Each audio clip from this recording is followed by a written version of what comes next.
Continuamos en psicología del aprendizaje y vamos a hablar del condicionamiento pavloviano inhibitorio.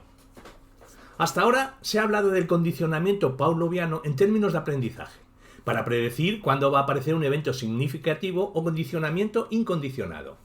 Pero hay otro condicionamiento en el que los sujetos aprenden a predecir la ausencia del estímulo incondicionado.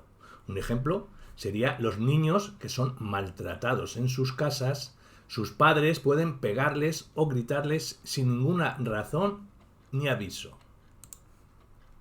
La investigación con animales demuestra que la exposición a estímulos aversivos impredecibles produce úlceras de estómago y estrés. Otra fuente de estrés es el ataque de pánico. Este tiene unos síntomas físicos como taquicardias y sensación de desastre inminente. Si estos ataques son muy seguidos y le produce una ansiedad considerable, se dice que el sujeto padece trastornos de pánico. Los individuos con ataques de pánico a veces pueden predecirlos, otras no. Grask y Decola, en 1995, en un estudio con sujetos que experimentaban ataques de pánico predecibles e impredecibles, midieron la ansiedad de cada sujeto antes y después de cada ataque. Antes del ataque, los niveles de ansiedad eran similares independientemente de que el ataque fuera predecible o no. Sin embargo, la ansiedad se incrementaba significativamente tras un ataque de pánico imprevisto. Estos resultados indican que la ansiedad generada por la experiencia de pánico tiene lugar a causa de la imprevisibilidad de los ataques.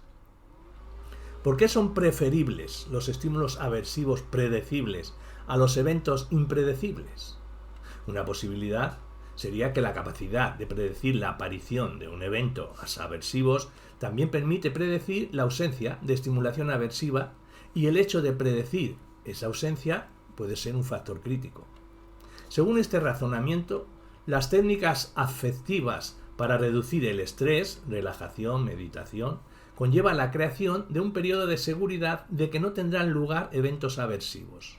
Los expertos en estrés dicen que es imposible eliminar los eventos aversivos de la vida de una persona para siempre. No es posible prevenir los accidentes o que un niño no pegue a otro. Las señales que predicen la ausencia de un estímulo aversivo son estímulos condicionados inhibitorios. Pavlov descubrió el condicionamiento inhibitorio a comienzos del siglo XX, pero no despertó interés hasta décadas después. A diferencia del condicionamiento excitatorio, la inhibición condicionada sigue siendo objeto de discusión. Hablemos de procedimientos de condicionamiento inhibitorio.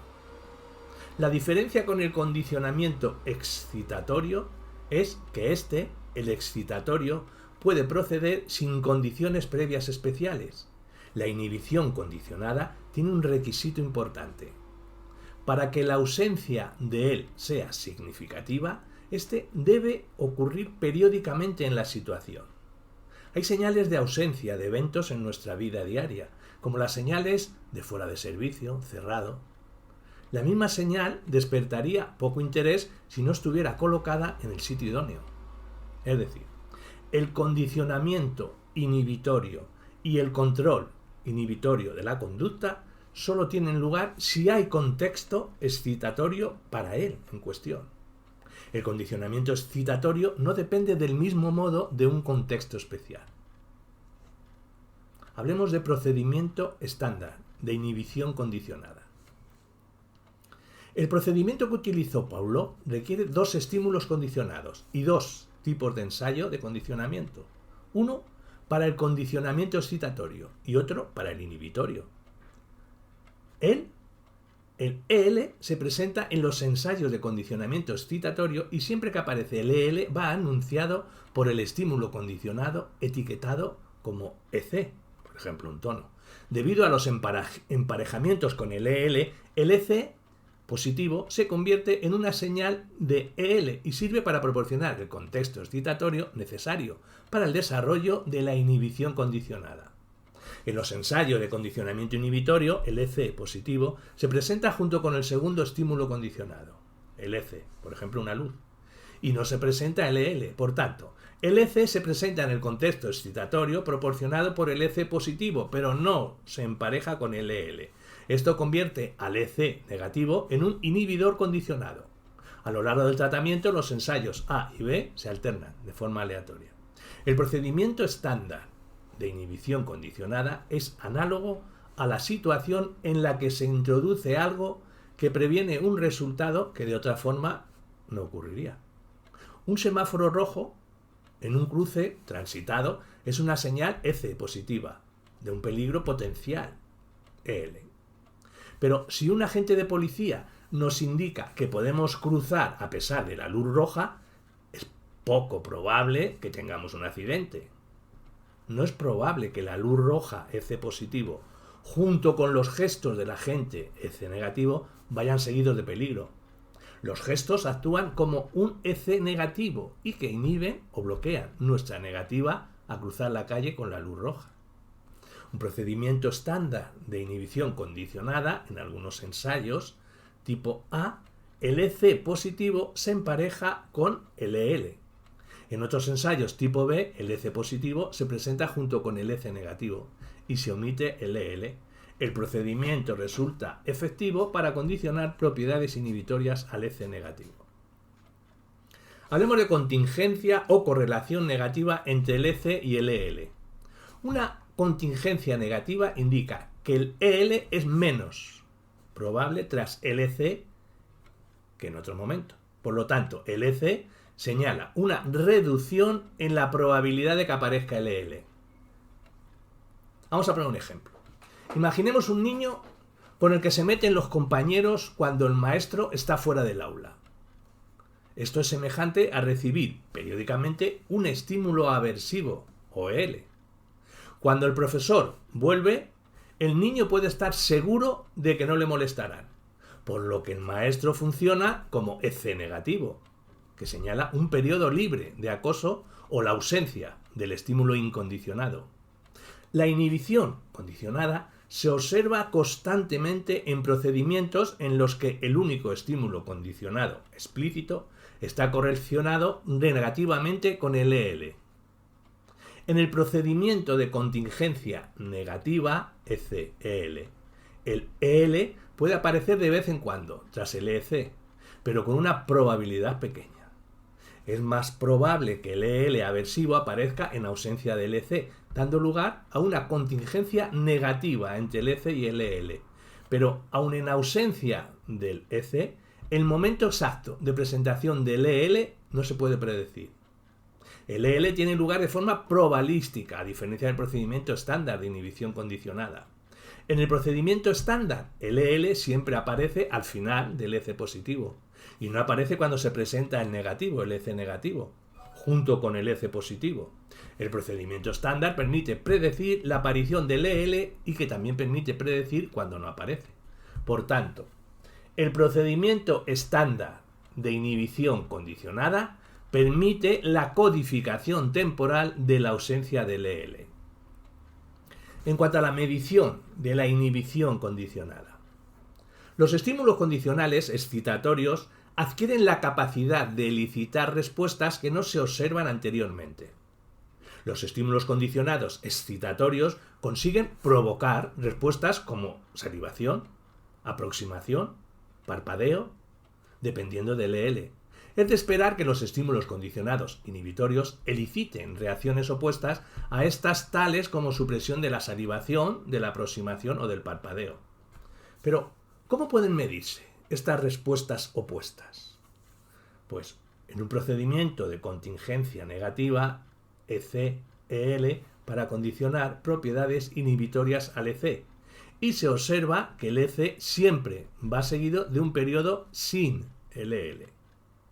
En cuanto a los sistemas de respuestas bidireccionales, el ritmo cardíaco, la respiración y la temperatura corporal pueden aumentar o disminuir con relación a una línea base. Ciertas respuestas conductuales son bidireccionales. Esto es muy característico de muchas respuestas fisiológicas. El procedimiento de seguimiento del signo se ha utilizado para proporcionar evidencia de condicionamiento inhibitorio mediante respuestas bidireccionales.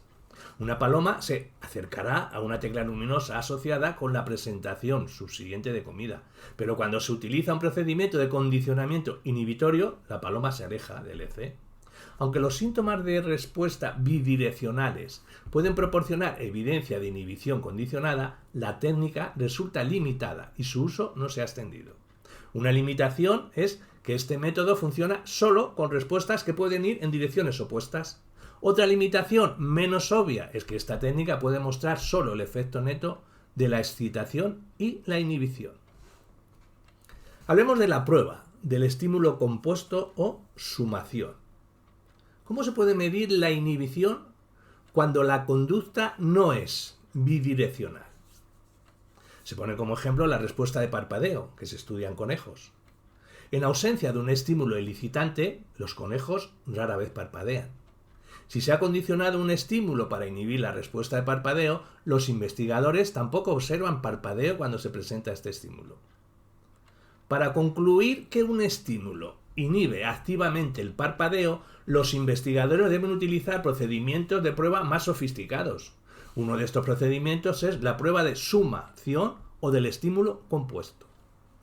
La prueba del estímulo compuesto o prueba de sumación fue muy popular en la época de Pavlov y se está convirtiendo en el método más aceptable para la medición de la inhibición condicionada en los estudios actuales. La prueba de estímulo compuestos compensa las dificultades originadas por una baja línea base presentando un estímulo condicionado excitatorio, el cual provoca la respuesta condicionada. La inhibición condicionada se mide a partir de la reducción o inhibición de esta respuesta condicionada. La prueba requiere observar los efectos de un EC inhibitorio, en compuesto con el EC positivo excitatorio.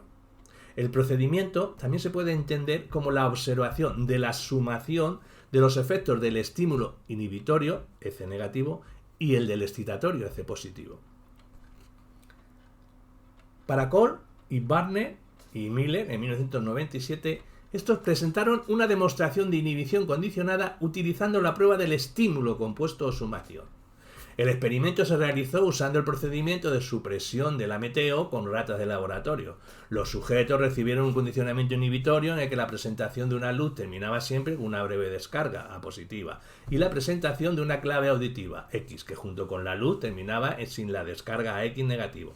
Se utilizó el procedimiento estándar de inhibición condicionada. El condicionamiento inhibitorio se realizó en 7 sesiones en las que el sujeto recibió un total de 28 ensayos. Recibieron también entrenamiento con otro estímulo auditivo y el objeto de este procedimiento era establecer una excitación condicionada a los estímulos diferentes A y B y una otra condicionada al estímulo X.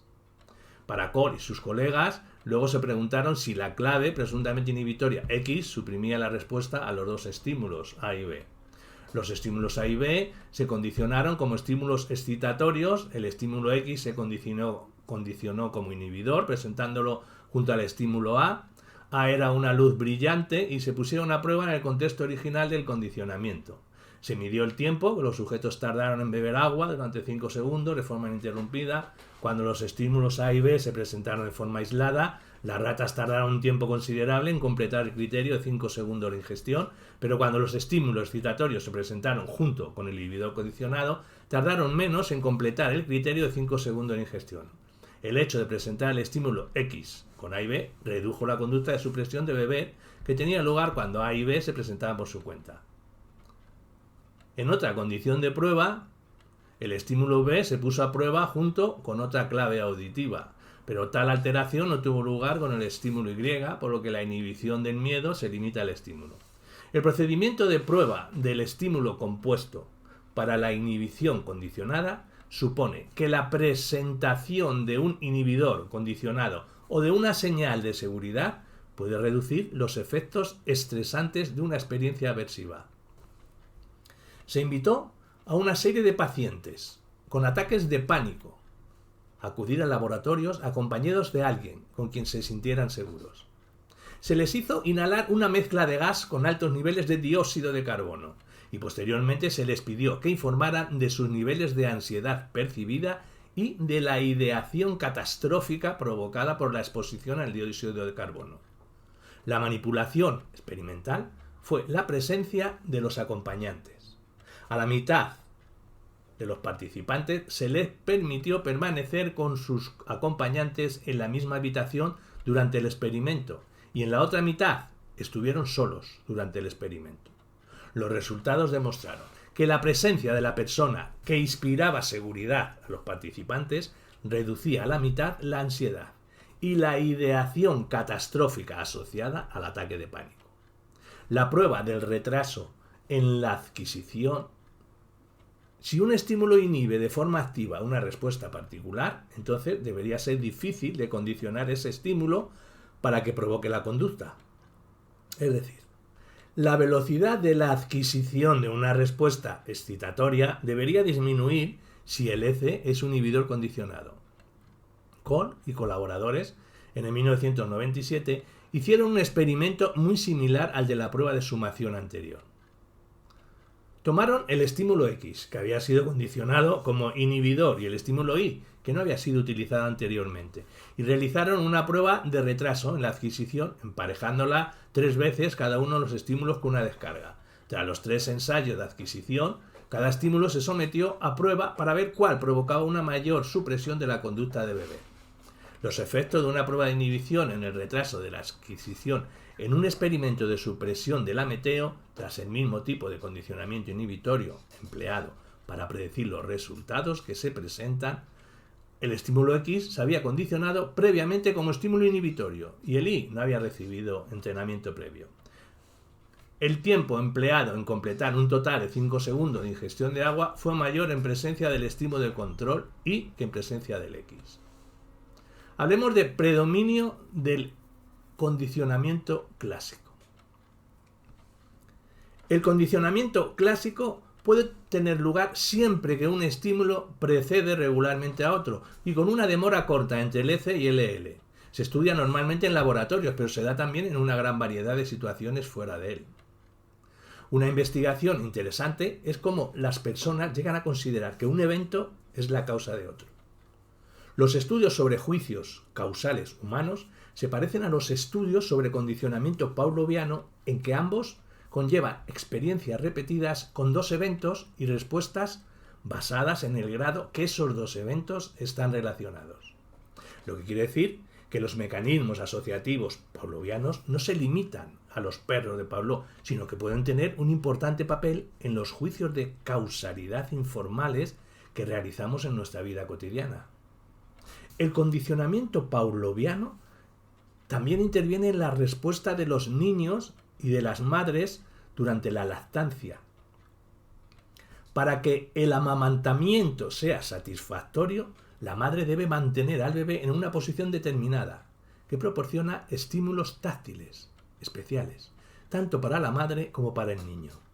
Los estímulos táctiles que percibe el bebé pueden condicionarse y elicitar respuestas de orientación y succión. Los experimentos por la madre pueden condicionarse para elicitar la respuesta de secreción de la leche en anticipación de la conducta de succión del bebé. El condicionamiento pavloviano es importante también en el aprendizaje acerca de situaciones sexuales.